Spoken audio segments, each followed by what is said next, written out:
Hello, everybody, and welcome back to the second Marvel Crisis Protocol tournament report. Yeah, I mean the first one was received pretty well, so I figured I'd keep it going and try doing another one here and see if you guys like the format on this one. I wanted to switch it up a little bit, so this time around I am only doing things. I'm only talking about things after the tournament's wrapped up. Doing this for a couple reasons. One of them mainly being not very many people actually posted their lists ahead of time this time, so there wasn't as much to talk through. Plus, because I'm using a similar list from the previous one, I don't have as much to talk through on my own list. So, kind of going into it here, I'm just going to jump right into the kind of post-game report, but I'll start out by talking about my own list here. I ended up coming in third, and Reed, who you'll know if you watch any of the battle reports on the channel, Reed managed to pull second, yeah, we both did pretty good. We're both pretty happy with how it went. So, my list here, and well, I guess there's a small spoiler for the games. But my list here, I was bringing both of the Captain Americas. So I was trying out Sam because I finally got him painted and was super excited to try him out. Because I knew I was going to be running a little bit of a wider list if I was running Sam, I wanted to fit some other wider models in here. Miles from last time unfortunately got cut, so did Venom. In their place, I have Iron Fist, Black Widow. I think everything else here is pretty much the same as what I was running last time around, but for the most part, these are all models that are kind of tried and tested for me. Black Widow I haven't really run for a while, so I figured I'd try squeezing her back in just if I really wanted to go with the double two threats. And Iron Fist is a lot of fun. I have a hard time justifying him under Steve Rogers because he doesn't actually get anything from Steve, but under Sam Wilson, I think he's got a lot of play. For tactics, I don't think I mix things up too much here. For the most part, this should be pretty standard. Birds of Prey I tried out because I was trying Sam and I wanted to see how that worked. So that one was new here, and I didn't actually end up using it, but I still think it might have some play. I'm gonna have to kind of play around with it a little bit more. Recal I might have not had in here before. I just think that's really good for if Hulk whiffs a roll where he needs the wild trigger or something like that. It can be a little bit clutch. And Trip Up I think is actually a better card than most people give it credit for. The ability to kind of say, I'm going to hand out a stagger as long as I do something with this attack, and when you have a model like Hulk and you have tools like Recal, you can kind of get a little bit more say in which attacks are going to do damage, so I think that's a solid one to have here as well. And yeah, nothing too crazy there. Again, mostly stuff that I've tried and tested before. I prefer Indomitable still over Brace because the worst thing you're going to throw at me is going to be Hulk, and I would actually prefer you throwing Hulk at me than throwing him away, so it's got a little bit of that versatility there if I can stop you from just getting him into the middle of nowhere. Going over to the scenarios, because I was bringing Sam here and I knew that there was a world where I'd be okay with going wider here, I ended up bringing Infinity Formula as well as the ones that I kind of like having with Hulk, so Gamma Wave and Intrusions. That kind of third slot was always a little weird for this one because I don't actually love Demons Downtown with Hulk, but he definitely likes those like straight down the middle maps. So this is kind of my middle ground on that is what if one of these isn't really meant for my Steve Rogers Hulk list and is actually meant for a bit of a Sam spam. And that's what Infinity Formula I think is good for. Mainly really just trying it out because I haven't actually played Sam Spam before this, so yeah, it was something I wanted to see how that would go. And as for the extracts here, I think these are very similar, if not the exact same to last time. I think I might have swapped out Montesi for Paranoia. I just find Paranoia pairs really well with my kind of playstyle. I like having models like Captain America or Luke Cage kind of bunched up with my allies, so that works really well for me because I'm kind of getting that extra point whether I'm consciously thinking about it or not most of the time. So I find it works pretty well for me, and it kind of helps me deal with some of the pain point things that I play against, where I historically have had troubles into things like Logan's. So he kind of is punished by that because he doesn't want to be too close to his allies. So that's always something that I think is useful. That said, the healing factor kind of negates the damage, so there's a bit of a give and take there. So, I mean, I guess I'll just go right into the game since it's all on this page, but I will go back and forth to look at people's lists. So, my first round, I got paired into Mark. I've seen Mark at events before, but I don't think I've actually played into him before. So, this was my first kind of game into him, just to see what sort of player he is and what he was bringing. And he was bringing an interesting roster. It was, if I go back here, he doesn't actually have his roster posted last I checked, but Weapon X and Midnight Suns. So for his roster, he was, dual leadership there, and yeah, it was really really interesting because I didn't actually know what he was going to drop. I was definitely worried about the Immortal Hulk that he had in his list, and possibly, um, oh, that's not what I wanted. I wanted registration details, and it's going to my player profile. Let's go back on that one. There we go. I was definitely worried about the Immortal Hulk in his list and how that was going to roll out because Immortal Hulk is a model that I'm comfortable dealing with, but not one that is something I can ignore. I need to make sure I have the tools in my list, so I went with something a little bit safer. When we rolled scenario, it was Paranoia and Gamma Wave, so I'm reasonably comfortable on both of those scenarios. However, the threat level of 16 was a little spooky for me, not something I've played on a crazy, crazy amount. So for this game, he ended up bringing Weapon X, as you can see, and he was bringing Logan as his leader there. And with Logan, he had X-23, Immortal Hulk, and what's her name, Honey Badger. On my side, I was bringing Hulk and Captain America. I knew I needed Hulk to deal with the Immortal Hulk. That was kind of my best out here. In terms of the other things in the list, I'm kind of struggling to remember exactly what I brought here. I'm 90% sure I had an Iron Man, and I thought I had a Wong, but now that I'm doing the math on that, that doesn't actually check out, so maybe it was... Oh, you know what? Thinking back, it was definitely a Luke Cage. So it was a Luke Cage and an Iron Man was the rest of my list. So yeah, the game started out relatively standard. I deployed very, very central focused because I knew if he was going to go for the side points, then I was going to have a really strong push in the middle. So I was kind of okay with giving up both of the side paranoias because, I mean, it's on Gamma, which he doesn't care that much about because he has Weapon X and he's healing it all away anyways. But I figured if I can kind of dominate that center point and maybe make sure he doesn't get any of the paranoias there, that's a big swing for me that I can just kind of hold that one extra point going forward in the rounds for as long as possible. So that was my plan. I deployed everything kind of in the middle. I ignored the side points, and he ended up putting Logan and Laura on the side points. So two, like seven threat of his models went on the side, and then Immortal Hulk and Honey Badger kind of went towards the middle. So very early on, he started claiming those side points. I think he was worried I was going to try and like snipe them out with something. I don't really know what, but I think two medium moves I might have been able to make it to one or two of them.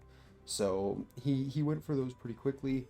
I obviously had to put up something, so I think Cage was kind of the one that I threw up first. I had him grab a point, and it's worth noting that there was a big old piece of size 3 terrain kind of in the middle of the board on the middle Gamma shelter, so it was a little bit awkward for both of our Hulks to actually get in there. So he ended up, what he did was he threw Honey Badger up pretty early to not contest because she doesn't do that, but just try and get some ankle biters in for future rounds, I guess.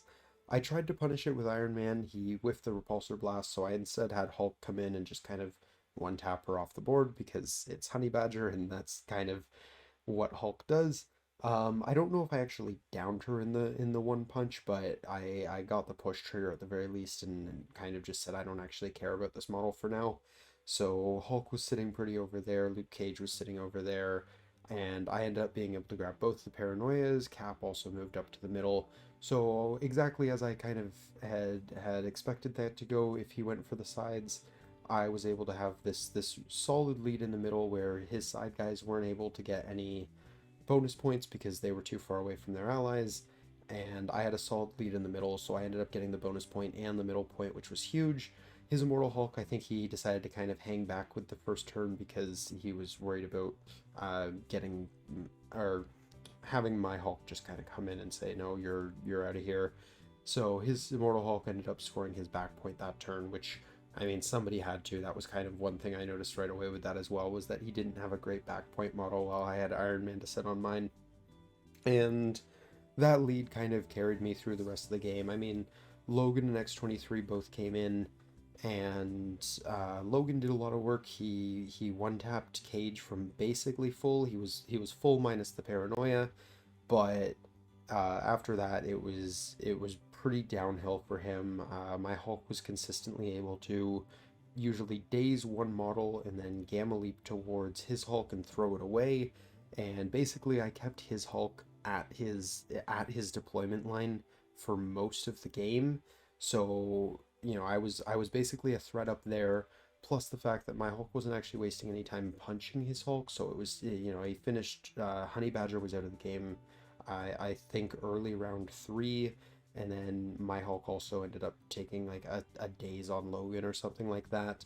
So I just had this huge amount of extra threat basically to play with on those back 2 points.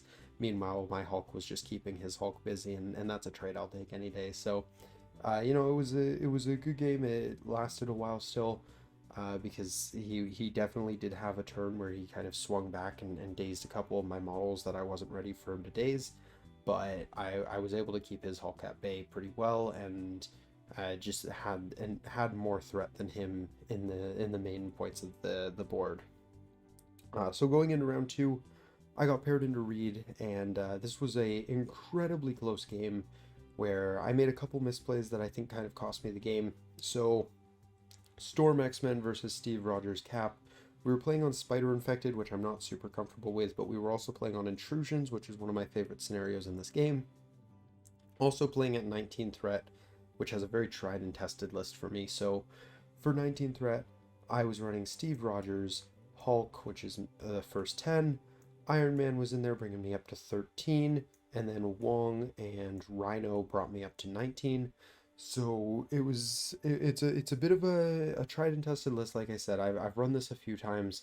However, it's a little awkward specifically on the way these scenarios were set up, because Reed, first of all, just kind of knows how to play into a lot of my Avengers things. But likewise, I've gotten quite used to playing into his X-Men things, so I didn't get to do some of the shenanigans I usually like to do with that, where I kind of make Rhino a royal thorn in my opponent's side and have them dedicate more than they need to take him out. Reed didn't really go for that bait, so unfortunately, he was able to take out Hulk relatively quickly. It still took him a lot of effort, and it actually gave me a scenario lead for quite a while. But after Hulk went down, it was kind of a matter of I just need to hold on to what points I have and run away. And I kind of leaned a little too hard into that. Um, all of his models ended up, I think, round two or three, teleported over to the right side of the board, killed Hulk. Throughout the rest of the little skirmishes that game, I'd gotten a few dazes out on some of his characters, but the attrition game was definitely going his way once Hulk was down. So I knew I just needed to kind of hold my point lead, because we were pretty, like, I was above, but we were pretty close at this point. So I took advantage of the fact that all of his models had went over to one side of the board, and I was able to score up a little bit more that turn. But I kind of got a little confident in the fact that going into the end of the fifth round, I only needed 2 more points to win, and I had very few models to do it. So I basically just started running everyone away. I had Wong, Rhino, and Cap left, and Cap wasn't holding a spider infected. Rhino and Wong were, so they started running away, and I figured I'll save Cap for last, and I'll throw him on a point that he can hold because he was still healthy. And that almost worked for me, except I kind of brain farted. He did have a line to get to Wong, and Iron Man was supposed to take out Beta Ray with a Helios laser, but then he sacrificed that onto a rogue who was on like 1 health, and it was just a lot of things that I slightly misplayed in those final couple turns. And then going into the final round, we were 15 to 15, but he just had such a huge attrition lead at this point that my Iron Man was off the board. I just had, Wong was off the board at this point as well, so I just had Captain America and Rhino, and like I said, I'd kind of run all my models away the previous turn, so Rhino's sitting in the corner of the board, not really able to contribute at all, and I know Captain America is just going to be thrown around by Storm, whatever happens. So there was only so much I could do there. In terms of what Reed actually brought, because I realize now that I don't think I actually mentioned that, he was bringing, well, obviously Storm. I mentioned Beta Ray and Rogue already, so there's what, 11 threat. He also had Psylocke bringing him up to 15, and then I believe he had Logan bringing him up to 19. So yeah, I made some misplays near the end. I forgot about sacrifice. I definitely put Rhino way too far out of position, because the worst part about that was, had I actually like thought about it a little bit more, it was impossible for him to take out Rhino and Wong that activation, or that round. So had I just kind of kept Rhino on any point because he was also healthy, I totally would have been fine and scored my 2 points that I needed off of him alone, because Storm can't exactly throw him anywhere, and Beta Ray was needed to take out Wong. It was the only model that could actually reach him that turn, so that was a bit of a misplay on my part, and it did cost me the game, but it was a fantastic game, really really close, and yeah, I think it was a good one. And if you guys are interested in kind of hearing Reed's side of this, I'm gonna possibly see about getting him to basically record his own version of this, or maybe I'll go through it with him from his perspective, and he can talk about his games and what he thinks he did well, and stuff like that, because I'm talking about this from a very Avengers standpoint, but if you don't play Avengers, it's probably not that useful to you. So there you can kind of get a second affiliation, and see if that's any interest to anybody. So going into round 3, I got paired up against Rob, and despite the matching last name, no actual relation to Reed.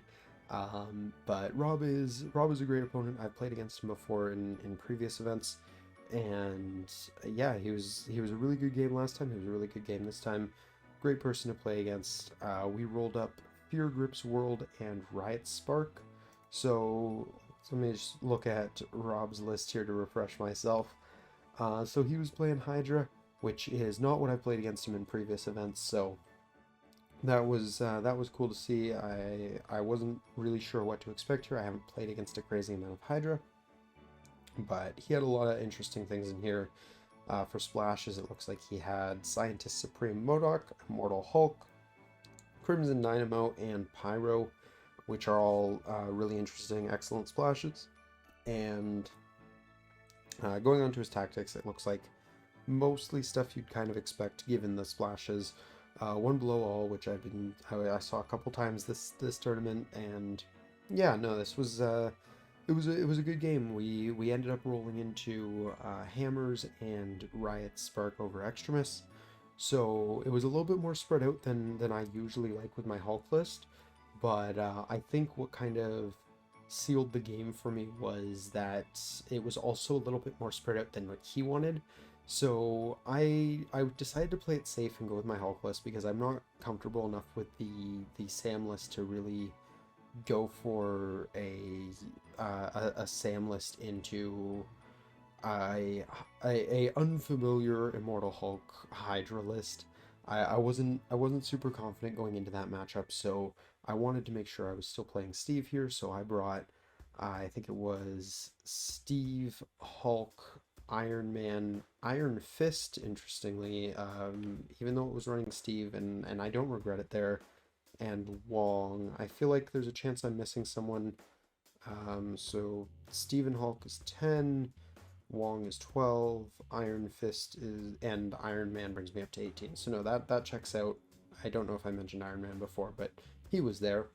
And what kind of ended up happening was he was bringing Red Skull, Master of Hydra, Bob, MODOK, Scientist Supreme, and Immortal Hulk, but Immortal Hulk was using the Sleeper Agent, so he was basically counted as Hydra.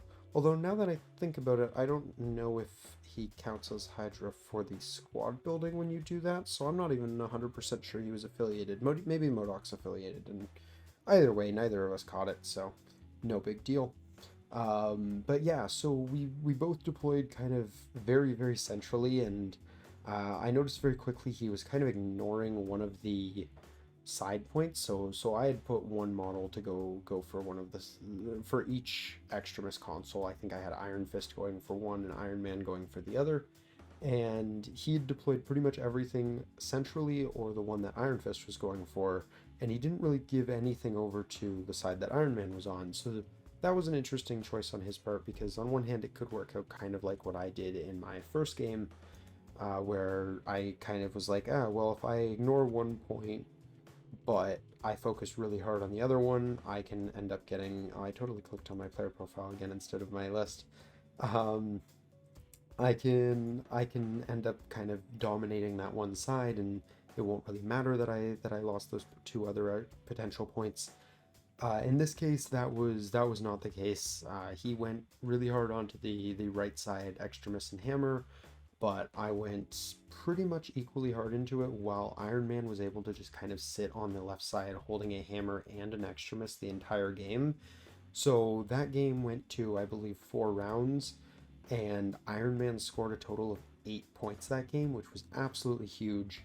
Meanwhile, on the other side of the board, I mean, he had the hammer for most of the game, but because I was able to get my Hulk just kind of to step on the point and throw something away pretty much every turn of the game, he didn't really have an opportunity to actually score the console there. So even though he had the hammers going, he was never getting that console point, and that meant he was only scoring 3 points a round to the five I believe I was looking at most rounds, and it was rough for him to come back at that point, because I've gotten quite used to kind of using a Hulk to control an Immortal Hulk, and I did the same thing that I did in my first round, where I just kind of kept picking up Hulk and throwing him away, and I kept him as far to his back point as humanly possible for most of the game. Meanwhile, again, I was throwing my actual punches into his models that mattered a little bit more. I was taking out Bob most of the time before he could actually do anything. Not that he really matters for, attrition or anything like that, because he never really had much power to be reloading the rocket, and the first rocket did fine if I remember correctly, but I think I bodyguarded it or something, or maybe he threw it into Hulk, and either way, it didn't actually knock anyone out, so it was totally fine on my end. And Iron Fist got to put an activated token on Immortal Hulk once, and that was really good for me, because then my Hulk was able to kind of spend an entire round focusing out Red Skull and MODOK, which was nice. So yeah, overall that game, it was just kind of my Hulk and Iron Fist ran an absolute terror on one side of the board, while Iron Man sat on the other. He plinked the Hydra Goons off of their back point, or maybe no, actually Hulk did that. Hulk threw someone, maybe his Hulk, at them to do that. But either way, took them out, and then it was just running an absolute terror on one side of the board was kind of the name of that game there. So he had a really hard time coming back from that, because I took an early lead and just kind of had the control of my Hulk to never let him have it back. And the few times that he almost did, I was able to just kind of say, well, I have more bodies here, because I had Iron Fist able to kind of get his range 3 in place thing whenever he needed it, and I had Wong sitting there healing everyone up as well, so my guys were exceptionally bulky that game, which worked out really well for me. So that was it was a good game, but it did definitely go to my favor there.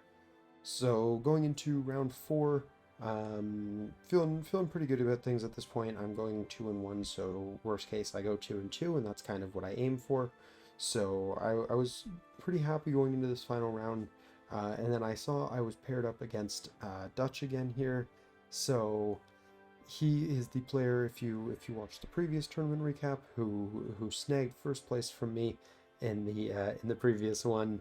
He was my final round there as the kind of top table round, and he brought out some nasty tech with a shield mobile Hulk who's using the initiative, and I didn't know how to respond to it then, and I kind of walked into this one with a bit of a sense of dread, because I knew it was coming. I knew I was going to be seeing it again today if I wasn't, if I did well, because I had a feeling he was going to do well, and he did. So I had a feeling it was going to come up, and I hadn't put that much thought into it yet, so I was a little bit worried. but it's part of why I wanted to have Sam in this roster, because I knew going into this game, I was like, okay, worst case, I lose, I go 2-2. I can live with that. That's totally fine. So I'm going to try something different. I'm okay with playing something that I'm not quite as comfortable with. So I decided to drop Sam, especially once I saw the scenario we rolled up was Infinity Formula. This was kind of a perfect situation for me because I knew A, that it wasn't that great for Immortal Hulk, and B, that it was actually exactly what my Sam spam list kind of wanted. So it wasn't quite spam on the Sam spam side. I still had Hulk in there. We got 18 threats, so I ended up bringing Sam, Hulk, which is 9. I brought Iron Fist and Iron Man, bringing me up to 15. And then I think Luke Cage was my last one, bringing me up to 18. So just a pile of 3 threats, and Hulk, which is basically 2 3 threats. So going into the game, we have his Immortal Hulk deployed centrally, and I deployed my Hulk centrally to match that. Both of these were done with kind of the same logic in mind, is that it's a bit of a pivot piece. There was also some massive size 5 terrain pieces right in the middle of the board that were going to be royal pain to pivot around with anyone that didn't have places like that, or, you know, small move naturally. So that was one thing that we both kind of dealt with the exact same way. On the right side of the board, he had put Fury, and the shield agents were kind of going middle because he was planning on getting the middle book with them. For me, I put Iron Fist and Iron Man over there. I wanted to make sure I had a good amount of things to deal with Fury, because at the end of the day, I didn't really trust Iron Man or Iron Fist to do it by themselves. And I think taking Fury off the table in this matchup is really, really important. So on the left side of the table, he had Spider-Woman and his own Iron Man, and I had Luke Cage and Captain America, Sam Wilson. So going into this one, I was a lot happier with the start of the game than in our previous round. I kind of got some early plinks going out. I learned the hard way that Shield actually has a second half to their leadership, because I've never had it come up before.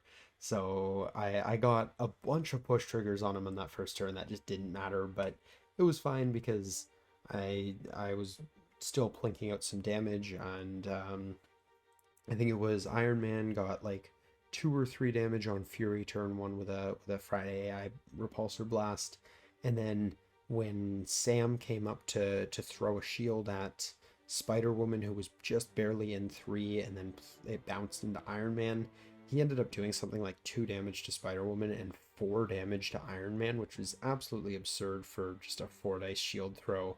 So that was pretty crazy, and definitely kind of set the stage for what I would do later, where my Hulk ended up kind of going off and joining Luke Cage and Sam Wilson. His Hulk did the same because he needed to kind of mirror mine. But on that side of the board, Spider-Woman came in to try and deal with my point, and I just kind of said, no, your day is not today. His Iron Man, actually, I didn't get to for a little bit longer because he was just not the priority thing. He wasn't quite in range, and I needed to make sure Spider-Woman went down, and then my Hulk was focused on throwing his Hulk away. So again, that same kind of tactic of just, my Hulk doesn't actually care about punching your Hulk. He's going to throw your Hulk away, and he's going to punch Spider-Woman because that seems more valuable here. He did have tools to bring his Hulk back in the fight very quickly, with stuff like Shield Mobile, which he didn't actually use first turn this time around because he didn't have anyone in range. So he was able to kind of mitigate that a lot, but it was still costing him power and tactics cards and resources, so I was okay with that. But he definitely put up a really strong fight on that side of the board. I was able to take out Spider-Woman pretty early. I think maybe round 3 or 4 I had her off the table, but if it was 4, I don't think she got to activate. I think it was just kind of, I had my Hulk go and Hulk smash a couple times or something to that effect. Don't remember exactly how it rolled out, but then I eventually plinked Iron Man as well, and there was one turn I scored basically all of the Infinity Formulas, because meanwhile on the other side of the board I had, Iron Fist came up and got the Iron Fist on Fury, which dazed him, and then when he came back up the next round, I think before he had activated, but not necessarily the beginning of the round, I had Iron Man kind of walk over towards him so he wouldn't be able to eye in the sky away and just drop a Helios laser on his face, which took Fury out of the game very, very quickly, and I was pretty happy with that. I think this would have been maybe round 4, possibly round 3. Um, definitely an early Fury kill. So at this point, you know, he's 8 threat down. He's behind on scenario, and Immortal Hulk has almost taken my Hulk off the board because that's been his kind of primary target, and he does take out Sam as well. And I think basically the final round, or maybe the round before it. But I just have such a strong lead at this point that all I really need to do is continue either controlling or at this point just dodging his Immortal Hulk, and he has absolutely nothing to contest me on the right side of the board. So I was just kind of sitting pretty on both of the Infinity formulas over there, which was really good for my end. So yeah, there wasn't too much that he could do at that point. The game kind of wrapped up with that. Just kind of, I had too much board presence, and he didn't have the bodies left on the table to deal with them. So that's kind of how the event rolled out here. And once again, just kind of backing up here, looking at the overview. Coming in third place, I definitely can't complain. It was pretty wild tournament because we didn't actually have anyone who went flawless. The first place player went 3 in a draw, which was interesting. It kind of skewed all of the matchmaking because our top table was Reed, who was going flawless at the time, and Patrick here, who was going 3 in a draw. So or I guess 2 in a draw, or I don't know how that works. 3 in a draw, yeah. Through No, it would have been 2 in a draw. Yeah, 2 in a draw, and then Reed, who was going 3 and 0. So that was interesting. And if you guys are interested to hear Reed's perspective on this, whether I do it for this one or not, let me know, because Reed usually goes to all the same events that I do, at least for the most part. So I definitely am happy to kind of pull him into future ones if necessary, and we can go over the various things that he did with his list and things like that, and see how that rolls up. And I guess I didn't actually show Dutch's list here, but I think it was very, very similar to what I played against last time. I'm sure he changed out a couple things, but nothing that I really saw firsthand. I think he was running a very, very similar list that he ran against me last time. So I think he was running exactly the same list he ran against me last time in terms of what actually hit the table. So, but there's his list if any of you guys wanted to see it or were curious. And I guess I should also throw up Reed's here, just in case I don't end up doing a video with him on it this time. So I know he's talked about with me, he's probably taking Gwen out of the list, and just not because she's bad, but because he just didn't find any situation where he wanted to use her, which fair enough. I think he was thinking about trying to put a 2-threat back in because he was missing some of the flexibility there. So that was interesting.